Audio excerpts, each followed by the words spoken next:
मसीह की प्रभु यीशु मसीह के नाम से एलोहिम टीवी पर आप सबका स्वागत है। आशा करती हूँ कि आप सब अच्छे होंगे। हमारा आज का वचन प्रोग्राम में आज का वचन है निर्गमन 14 उसका 14वां वचन।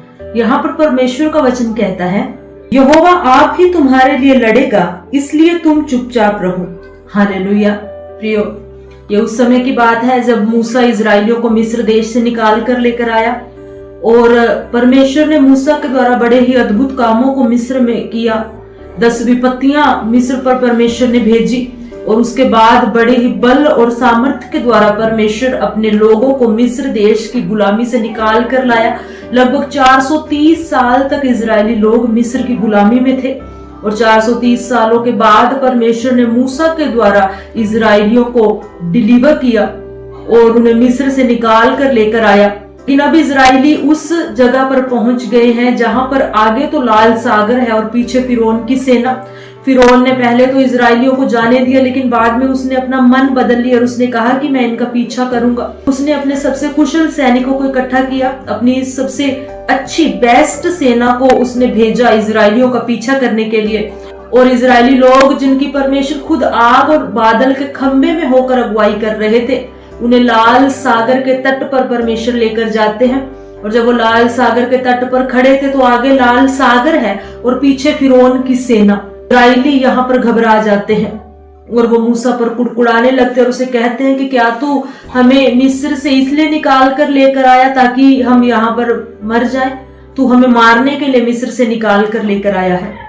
जब प्रियो, कई बार हमारे जीवन में भी ऐसा होता है, जब समस्या हमारे सामने होती है तो हम परमेश्वर की आशीषों को, उसके चमत्कारों को भूल जाते हैं।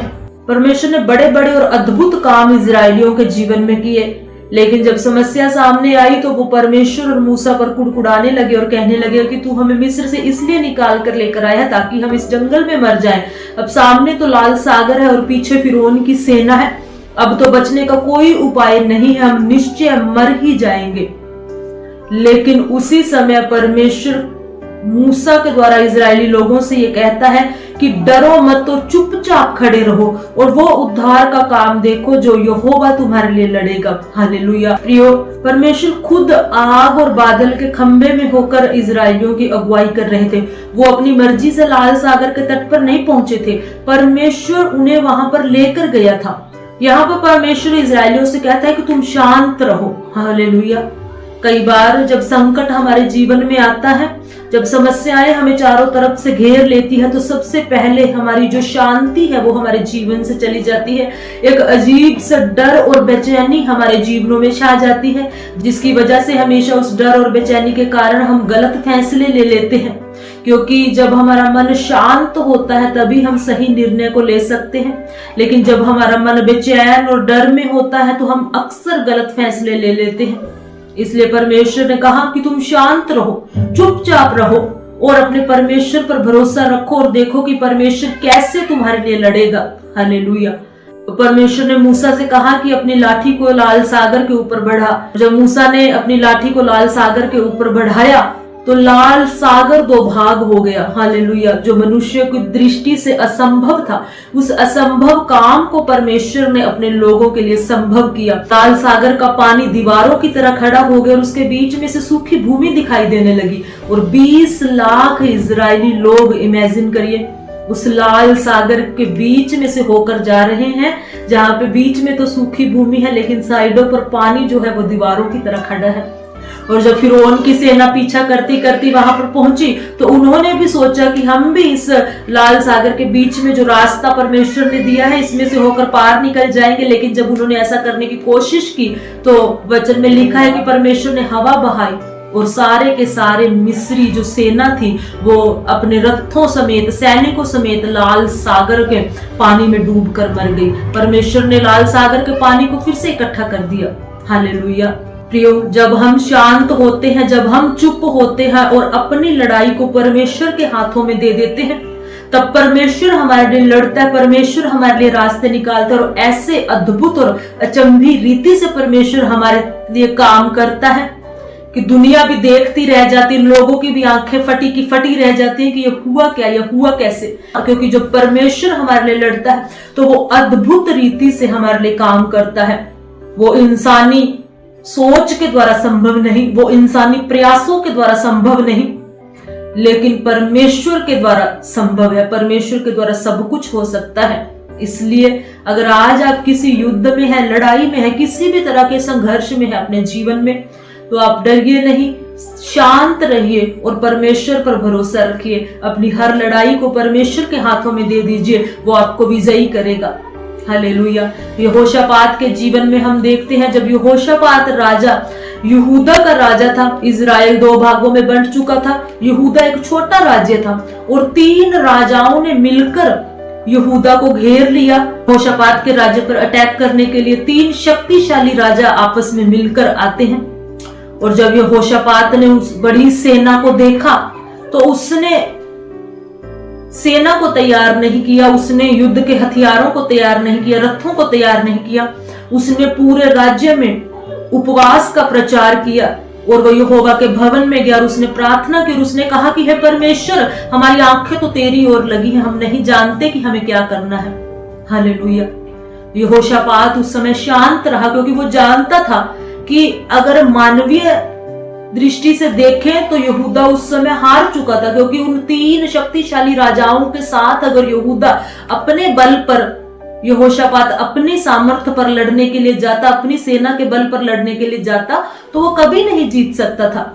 वो इस बात को जानता था, इसलिए वो परमेश्वर के सामने गया और उसने परमेश्वर से कहा कि प्रभु, हमारी आंखें तो तेरी ओर लगी हैं, क्योंकि हम नहीं जानते कि क्या करना है, क्योंककि हमें तो कुछ समझ नहीं आता। हम तो मानवीय दृष्टि से तो हार चुके हैं प्रभु, अब हम सिर्फ तेरी ओर देखते हैं। इसीलिए दाऊद भजन संहिता 121 में कहता है कि मैं अपनी आंखें पर्वतों की ओर लगाऊंगा, मुझे सहायता कहां से मिलेगी? कहता मुझे सहायता परमेश्वर यहोवा की ओर से मिलती है, जो आकाश और पृथ्वी का करता है। और वही यहाँ पर यहोशापात ने किया। उसने अपनी आंखें परमेश्वर की ओर लगाई और कहा कि प्रभु, हमें नहीं पता कि क्या करना है, अब तू ही जानता है। तब परमेश्वर का वचन यहोशापात के पास पहुंचा और परमेश्वर ने यहोशापात से भी वही कहा जो उसने इजराइलियों से कहा था।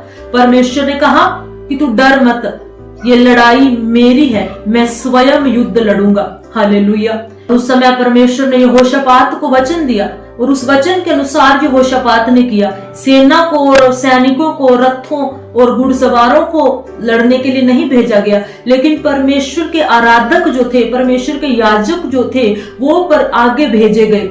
वो परमेश्वर की आराधना कर रहे थे, वो गीत गा रहे थे कि सेनाओं का यहोवा पवित्र है। वो परमेश्वर की उपासना कर रहे थे, वो परमेश्वर को महिमा दे रहे थे। और उसी समय जब वो याजक लोग, जब परमेश्वर के लोग परमेश्वर की उपासना को कर रहे थे, उसी समय लिखा है कि परमेश्वर ने जो 3 शक्तिशाली शत्रु राजा थे, उनके जो दल थे, उनमें कंफ्यूजन पैदा कर दी। और ऐसी कंफ्यूजन क्रिएट हुई, ऐसी उलझन में वो पड़े कि वो एक दूसरे को ही मारने लगे और एक दूसरे से लड़ कर वो नाश हो गए। हालेलुया। कितना अद्भुत काम परमेश्वर ने अपने लोगों के लिए किया। यहोशापात को युद्ध लड़ना भी नहीं पड़ा, परमेश्वर खुद उतर कर आया और यहोशापात के लिए उसने युद्ध किया। लेकिन कब? जब वो शांत रहा और उसने अपनी लड़ाई को परमेश्वर के हाथों में दे दिया, क्योंकि वो जानता था कि अब वो कुछ नहीं कर सकता। प्रियो, क्या आज आप भी ऐसे संघर्ष में हैं या ऐसी लड़ाई में हैं? कुछ ऐसा है आपके जीवन में जो आपको परेशान कर रहा है और आपको लगता है कि वो लड़ाई आप अपने बल पर नहीं जीत सकते, आपको लगता है कि अब तो आप हार ही गए हैं, अब कुछ नहीं हो सकता। सामने लाल सागर है, पीछे फिरौन की सेना है, मैं तो चारों तरफ से दुख और संकटों से घिर गया हूं, अब तो मैं खत्म हूं। यहोशापात के लिए भी ऐसा ही लग रहा था, यहूदा के लिए भी ऐसा ही लग रहा था कि यहूदा अब तो खत्म है। इजराइलियों के लिए भी ऐसा ही लग रहा था कि अब तो इजरायली खत्म है। लेकिन जहां पर इंसानी सोच खत्म होती है, इंसान की क्षमता खत्म होती है, वहीं पर परमेश्वर अपनी सामर्थ्य को प्रकट करते हैं। अगर आज आप किसी युद्ध में हैं तो अपनी लड़ाई को अपने बल पर मत लड़िए, अपने आप को बेचैन मत कीजिए उन चीजों के पीछे। शांत रहिए, चुपचाप रहिए और परमेश्वर के हाथों में अपनी लड़ाई को सौंप दीजिए। वो आपके लिए लड़ेगा और अद्भुत रीति से लड़ेगा। वो जब आपके लिए लड़ेगा और आपको जीत देगा तो दुनिया उस जीत को, दुनिया उस विक्ट्री को सेलिब्रेट करेगी आपके साथ।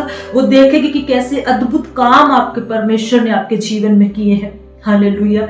अगर आप आज अपने शरीर में बीमारी के साथ लड़ रहे हैं, अगर आपकी लड़ाई आज फाइनेंस के साथ है, आप फाइनेंशियली स्ट्रगल कर रहे हैं, लड़ रहे हैं, अगर लोग आज आपको सता रहे हैं, आपके विरोध में हैं, तो सब कुछ परमेश्वर के हाथों में सौंप दीजिए। चुपचाप रहिए और परमेश्वर की प्रतीक्षा कीजिए। वो खुद आएगा और खुद आपके लिए रास्ता भी बनाएगा। उस लाल सागर को दो भाग करके जिसने रास्ता बनाया वही आपका परमेश्वर, वो आपके लिए रास्ता भी बनाएगा और आपके लिए लड़ेगा भी। हालेलुया। आइए प्रार्थना करें। स्वर्गीय पिता, हम धन्यवाद करते प्रभु यीशु मसीह के नाम से आपकी उपस्थिति में आते हैं खुदाबंद। इस सुबह के समय में पिता आपके वचन के लिए खुदाबंद की आप हमारी लड़ाई को लड़ने वाले परमेश्वर हैं। खुदाबंद आज हम अपने जीवन की हर एक लड़ाई को, हर एक संघर्ष को आपको सौंपते हैं खुदाबंद, और हम शांत और चुपचाप रहते परमेश्वर, अपनी आंखें आपकी ओर लगाकर रखते हैं परमेश्वर, अपने मन को आप में स्थिर करते हैं खुदाबंद, क्योंकि हम जानते हैं खुदा कि आप हमारे लिए लड़ने वाले परमेश्वर हैं। हमें लड़ने की जरूरत नहीं खुदाबंद, आप हमें विजयी करने वाले परमेश्वर है। जैसे आप यहोशापात के लिए लड़े, इजराइलियों के लिए लड़े, दाऊद के लिए लड़े परमेश्वर, उसी तरीके से परमेश्वर आप आज हमारे लिए भी लड़े खुदाबंद। आप अपने बच्चों के लिए लड़े खुदाबंद, जो इस समय अपने जीवन में पिता परमेश्वर संघर्षों में है खुदाबंद।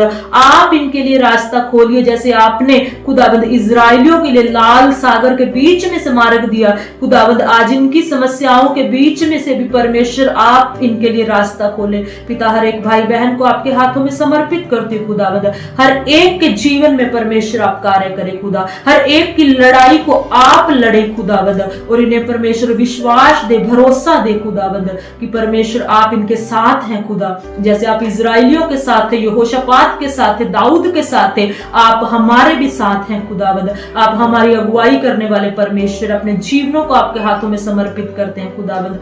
आपके नाम की महिमा हमारे जीवनों से होती रहे। धन्यवाद परमेश्वर कि आपने हमारी प्रार्थना सुनी। यीशु मसीह के नाम से मांगते हैं, आमीन। Hallelujah. God bless you all.